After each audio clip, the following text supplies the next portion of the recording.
أعوذ بالله من الشيطان الرجيم. بسم الله الرحمن الرحيم.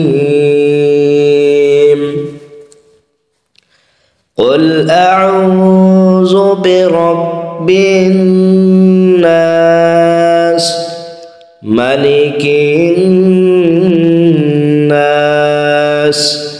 إله الناس من شر الوسواس الخناس